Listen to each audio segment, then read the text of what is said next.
कोई किसी से न डरे सिवाय गुनाह के और न कोई किसी से उम्मीद रखे सिवाय अल्लाह के।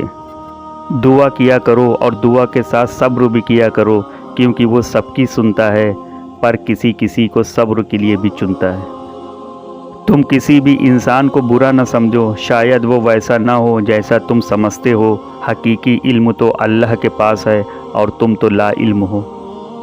जिन्हें सब्र करना आता है वो टूटा नहीं करते, दुनिया कितनी भी झुकाए, पर जो अल्लाह के सामने झुका करते हैं वो दुनिया के सामने झुका नहीं। तो आपका हाथ पकड़कर अल्लाह के रास्ते पर ले जाएं।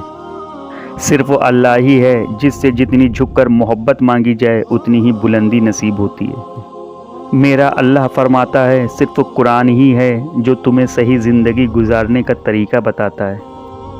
अल्लाह दिखाता है हर रिश्ते की औकात और फिर कहता है अब बताओ कौन है तुम्हारा मेरे सिवा। जो शख्स ये चाहता है कि मुसीबत के वक्त तो अल्लाह उसकी दुआ कबूल करे, तो उसे चाहिए कि खुशहाली के वक्त में दुआ ज़्यादा करे। दिल अल्लाह ने बनाया है, इसलिए इसमें सुकून सिर्फ अल्लाह को याद करके और अल्लाह की मोहब्बत से आता है। तुम कभी किसी शख्स के अंदर की हकीकत को कभी नहीं जान सकते।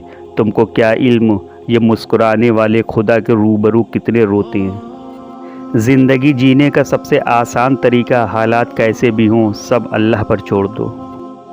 अगर अल्लाह कहता है हर मुश्किल के साथ आसानी है तो यकीन रखना, क्योंकि अल्लाह की कई हर बात में हिकमत होती है। जब इंसान को अल्लाह से मोहब्बत हो जाती है ना, तो इंसान को बेसब्री से अज़ान का इंतज़ार रहता है। कुरान की तिलावत से, नमाज की पाबंदी से और माँ की इज़्ज़त करने से रब खुश होता है। रसूलुल्लाह सल्लल्लाहु अलैहि वसल्लम ने फरमाया फ़र्ज़ नमाज को जानबूझकर मत छोड़ना, क्योंकि जिसने जानबूझकर उसे छोड़ा तो उस पर से अल्लाह की पनाह उड़ गई। मेरे नबी सल्लल्लाहु अलैहि वसल्लम ने दुनिया से जाते हुए आखिरी हज के मौके पर आखिरी खुतबे में फरमाया था, देखो मेरे बाद एक दूसरे के गले न काटना, मेरे बाद एक दूसरे के दुश्मन न बन जाना, मेरे बाद एक दूसरे को काफिर न ठहराना, और देखो मुझे क़यामत के दिन अल्लाह की बारगाह में शर्मिंदा न करना। एक दूसरे को तोहफ़ा दिया करो, क्योंकि तोहफ़ा दिल की नफ़रत को ख़त्म कर देता है। दुनिया का सबसे खूबसूरत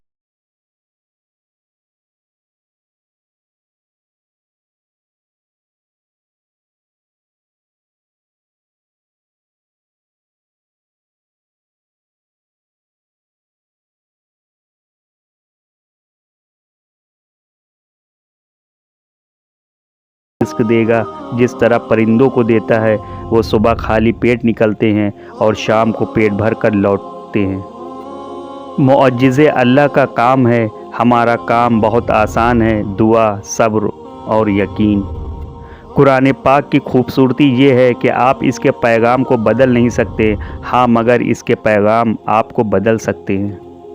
कुरान कहता है कह दो मेरे उन बंदों से जिन्हें हालात नामुमकिन लग रहे हैं, मैं हर शय पर कुदरत रखने वाला हूँ। हम नौकरी की लालच में बहुत सारी किताबें पढ़ लेते हैं, लेकिन जन्नत की लालच में कुरान नहीं पढ़ते। सिर्फ अल्लाह के पास ही वो ताकत है जो हमारे ख्वाबों को हकीकत में बदल सकती है। क्या सारे गानों को याद करना शर्म की बात नहीं, जबकि हर नमाज में एक ही सूरत दोहराई जाती है।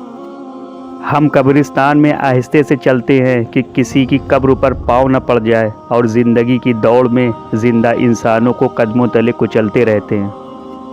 हज़रत यूसुफ़ अलैहिस्सलाम के सामने सब दरवाज़े बंद थे, मगर वो फिर भी उन बंद दरवाज़ों की जानिब दौड़ते रहे, क्योंकि उन्हें यकीन था कि अल्लाह ताला उनके लिए बंद दरवाज़े भी खोल देगा